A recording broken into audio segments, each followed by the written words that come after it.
Alam mo, napakaswerte nitong mga Duterte kay PBBM. At isa sa beneficiary ng kabaitan, sa totoo lang, beneficiary ng kabaitan ni PBBM, ito ay si Inday Sara Duterte.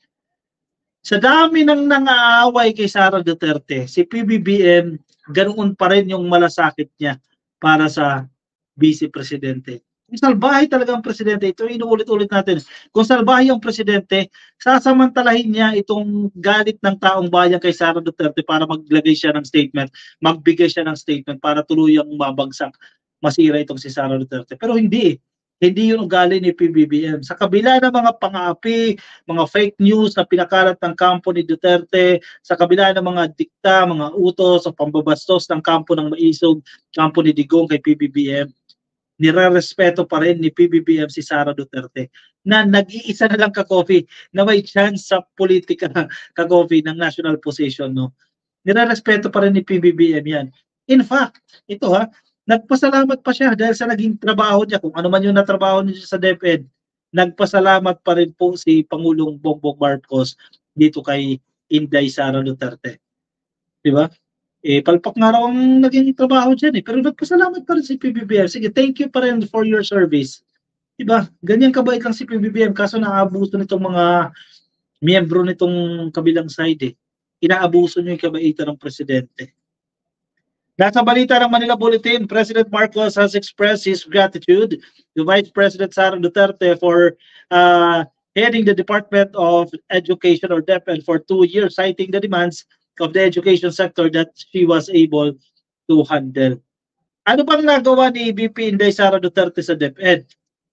Sige, i-comment nyo dyan sa comment section kung anong nagawa niya. Ano ba? Sige, wala akong maisip eh. Pero baka may maisip kayo, lagay nyo dyan sa comment section. No? Marcos said this as he confessed that he was yet to find Duterte's replacement as the DepEd Secretary. Alam mo nung check natin yung credentials, kasi may mga lumutang na pangalan, no? Actually 4 yun eh, na mga pangalan na lumutang na potentially papalit kay VP Inday Sara Duterte. Tinignan yung credentials, nire-review yung credentials. Ang gaganda ng credentials. Diba? Malayong-malayo doon sa credentials ni Sara Duterte. Kumbaga, once na umupo na itong bagong DepEd Secretary, sinasabi ko nga ito kanina sa topic dyan ka ng Kurt Lea eh. Kasi, makita tayo sa channel ni Ma'am Kurt Lea, di ba? Yung inefficiency ni Sara Duterte, lalabas yan once meron nang nakaupo dyan. Dahil sa gaganda ng credentials na yun, kung baka pambato, no, magaganda yung credentials, panlaban, once na umupo na yan dyan sa DepEd, in a matter of 6 months or in a matter of 1 year lang ka-coffee, lalabas dyan na inefficient ang naging pag-upo ni Sara Duterte dyan. At may isip mo na lang, kaya naman pala. Diba? Yung kanya, kaya naman pala. Marami kasing lapses dyan eh. Kaya maraming pagkukulang dyan. Kaya umalis mismo si dyan. Na-realize mismo ni Inday Sara Duterte yan. Mukhang hindi siya bagay sa posisyon na yan. Yan sa DepEd. Kasi komplikado yan eh. Diba? Komplikado yung posisyon na yan. Bakit ba nabigay yung DepEd na yan kay Sara Duterte? Out of courtesy yan ni PBBM. Nag-request yan at ibinigay ang DepEd na yan. Kasi out of courtesy yan. Kasi nakalagay naman sa ating constitution, no? Ang papel lang naman talaga ng Vice Presidente ay spare time, di ba? Unless merong nabigay sa iyo na cabinet position. In this case, nabigyan siya. O kung hindi, papalit ka lang once na nawala ang presidente. Nirequest yan. O ano bang gusto mo? O pili ka na. O sige. Balita nga, DND daw ang nirequest Department of National Defense Yun daw ang gusto, pero hindi naman pala totoo, no? So, DepEd, o sige, kala siguro, light lang ang DepEd. Dapat DSWD, mas magaan yan kasi dispose ka lang dyan. Diba? As compared sa DepEd, trabaho talaga yan. O sige, DepEd request mo, yan. Nagulantang siguro siya sa bigat ng trabaho ng DepEd. O hanggang sa walang na-accomplish. O yan, nag-resign. At least na-realize siya. Thank you. In an interview with reporters in Makati City, the President cited what the DepEd Secretary needs to do and thanked the Vice President for being able to do all of those for the past 2 years. 2 years na pala yan. Meron pala yung matatag curriculum, yun na, isang accomplishment.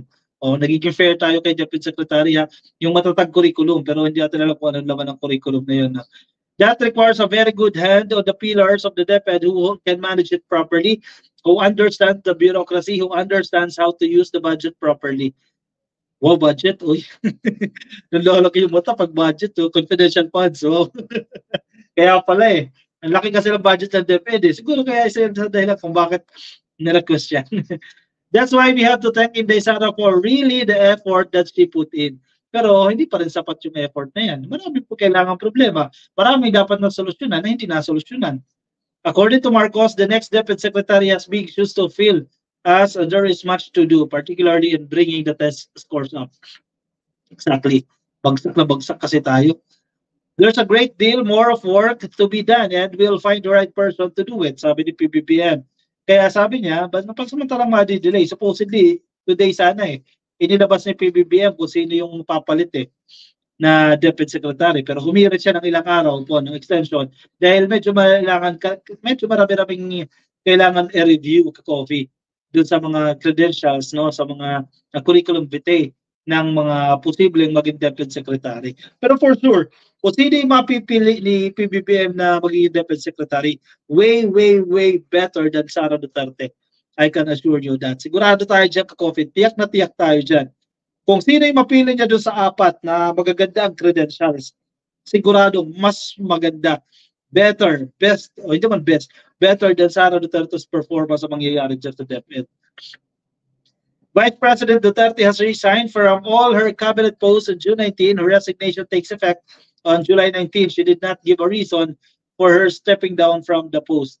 Si President Marcos intended to name Duterte's successor before the month ended, but he later admitted that he was having a hard time selecting the new DepEd secretary. Turns out it's harder than I thought because we have to absolutely get it right. So I'm giving myself more time, sabi ni PBBM. Basta tiyak tayo dyan, better than Sara Duterte ang ilalagay dyan sa DepEd. No? Anong sa inyo dyan, ka-coffee? Sige, comment ang inyong opinion, reaction dyan sa ating comment box at magbasa tayo ng inyong mga komento. Airport sa Pampanga, Bicol, Manila, by mga tulay, Bulok, Kapat, TANG, MOP, ibig sabihin mo dyan? Deara Zamora. Los Telianova, Mayot, no, mas bagay kay Sara ang sekretary ng Bucor, Bureau of Corrections. Director General, no. Tony Mendoza, PBBM, solid daw. Sandra Valdez, sec ng DND kasi gusto niya hindi binigay sa kanya ni PBBM. Kasi China, no? Kasi usapin sa China. Strategic din pero hindi lumusot Papasukin na ICC, sabi ni Miriam Francisco na nangatalalo yung mga yan O ba't tumatawag ka, Ma'am Jocelyn Herrera, sa budget? Na laki kasi ng budget no? The biggest chunk of our budget goes to DepEd. Pinakamalaking bahagi na pupunta sa DepEd. Pero di ba sabi nga, may nabasa ako yes, tumaas yung budget ng DepEd pero yung Office of the Secretary lang yung umangat. Yung iba hindi tumaas. Ano yun? Ray Armac, ka-coffee, gawan mo ng vlog, 3 Duterte, tuwakbo sa Senado. Ray Armac, meron na tayo ka-coffee pero news article pa lang, no? Bobot Flores, EULOL, itong si Digong nyo magtrabaho ka daw, sabihin mo yan sa anak mong si Sara, kaya siya nasibak, wala ka sa kalingkingan ni Marcos. Tahimik lang nagtatrabaho. Ewan ko, papansin kasi itong mga to Raul Buena, malalaman sa mga taong naglusay lang ng pondo si Sara. Mas naumupo na yung kapalit yan. Ako, mukhang may mga mapapahiya dito. Yari ang karir, ang political career nila dyan. Kaya panay papansin niya mga yan na yan. Ay nako, ewan ko sa inyo. Sige. Bilis ang oras, ako yung magpapaalam na sa inyo ka-coffee. It's 10:57 na po ng gabi. Maraming salamat sa mga sumama sa akin. I-comment lang inyong opinion, reaction dyan sa comment box. Kung nasa Facebook po kayo, please like and follow. Nasa YouTube, please click yung subscribe at i-like lang po yung video na yan for our attendance check. Ako yung papaalam sa inyo. Kita-kits ulit tayo bukas sa alas 10 po ng gabi. Paalam po sa inyo ka-coffee. Ingat po kayo. Nasa naman po kayong panig ng daigdig. Thank you for tuning in. Bye-bye.